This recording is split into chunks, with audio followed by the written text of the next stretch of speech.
اللہ کے محبوب علیہ السلام ایک دن کہیں جا رہے تھے تو سوا نامی ایک شخص کے پاس ایک گھوڑا تھا، حضور کو پسند آ گیا تو اسے کہا کہ یہ گھوڑا بیچتے ہو؟ اس نے کہا جی بیچتا ہوں، کتنے کا سودا طے ہو گیا؟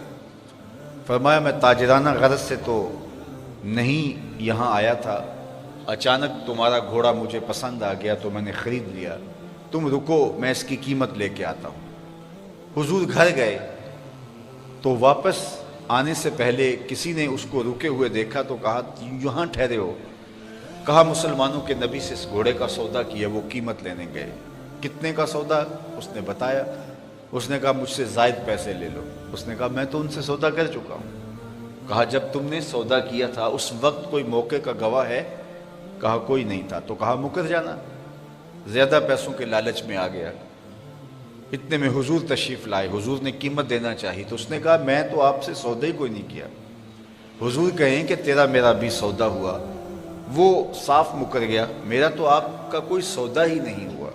اسی تکرار میں لوگ جمع ہو گئے۔ جب لوگوں کا ہجوم بنا تو سوا نے سوچا کہ صادق بھی یہ ہیں، امین بھی یہی ہیں، لوگ انہیں ہی سچا کہیں گے، مجھے جھوٹا کہیں گے۔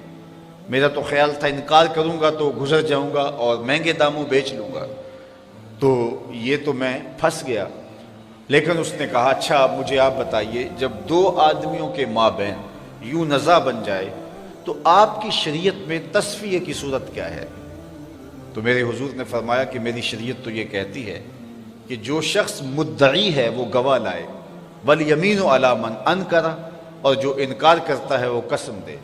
اس نے کہا جی طے ہو گیا، اگر آپ نے مجھ سے گھوڑا خریدا ہے، مدعی آپ ہیں، تو آپ گواہ لائیں، اور اگر آپ کے پاس گواہ نہیں ہے تو میں قسم دے دیتا ہوں۔ اس کو پتا تھا کہ گواہ نہیں ہے، مکر گیا تھا، اس کے لیے قسم دینا بھی کیا مشکل تھا۔ اس نے کہا جی ٹھیک، آپ کی شریعت کے مطابق ہی فیصلہ کر دیتے ہیں، اگر آپ نے مجھ سے گھوڑا خریدا ہے تو اس پہ کوئی گواہ پیش کر دے، اور اگر گواہ نہیں ہے تو میں قسم دے دیتا ہوں۔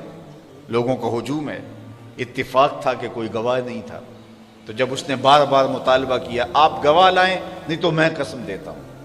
مجمع میں موجود ایک صحابی حضرت خزیمہ بن ثابت انصاری رضی اللہ تعالی عنہ آگے بڑھے، سینے پہ ہاتھ رکھا اور سوا سے مخاطب ہو کے کہا قسم گواہی مانگتا ہے، میں گواہی دیتا ہوں۔ اللہ کے رسول نے تجھ سے گھوڑا خریدا ہے، جتنی قیمت حضور بتا رہے ہیں اتنے میں سودا ہوا ہے۔ اس نے مفت تو دیا نہیں تھا، زیادہ پیسوں کے لالچ میں آ گیا تھا اور مکر گیا تھا۔ اس نے بھی سوچا چلو مجھے فرار کا راستہ ملا، کوئی بحث نہیں کی۔ اس نے کہا جی ٹھیک ہے میرا مطالبہ پورا ہو گیا، لائیے قیمت، اور یہ رہا گھوڑا۔ حضور نے گھوڑا پکڑا، لوگ ہٹنے لگے، مجمع چھٹنے لگا، تو حضور نے حضرت خزیمہ کو بلایا، کہا خزیمہ گھوڑا بھی مل گیا، بات بھی سچ تھی، لیکن تم نے کیسے گواہی دی؟ تم تو موقع پہ موجود ہی نہیں تھے، تو تم نے کیسے گواہی دی؟ سنو حضرت خزیمہ نے کیا جواب دیا، آپ کے سینے میں ٹھنڈ پڑ جائے گی۔ حضرت خزیمہ نے کیا جواب دیا؟ عرض کی حضور آپ کے کہنے پہ ہم نے رب کی گواہی دی تھی۔ یہ گھوڑا کیا ہوتا ہے؟ جنت دوزخ کی گواہی دے دی۔ کیا ہم نے دیکھا تھا؟ آپ نے کہا تو ہم نے مان لیا، اور یہ بھی تو آپ ہی کہہ رہے تھے کہ میں نے گھوڑا خریدا ہے۔ حضور نے حضرت خزیمہ کا ہاتھ پکڑ کے فضا میں بلند کیا اور جانے والوں کو کہا رک جاؤ، ٹھہر جاؤ، کسی عدالت میں کسی کچہری میں گواہوں کی ضرورت ہو، لوگوں سن لو، میری شریعت دو گواہ مانگتی ہے، لیکن جہاں میرا خزیمہ ہوگا ایک کی گواہی دو کے قائم مقام۔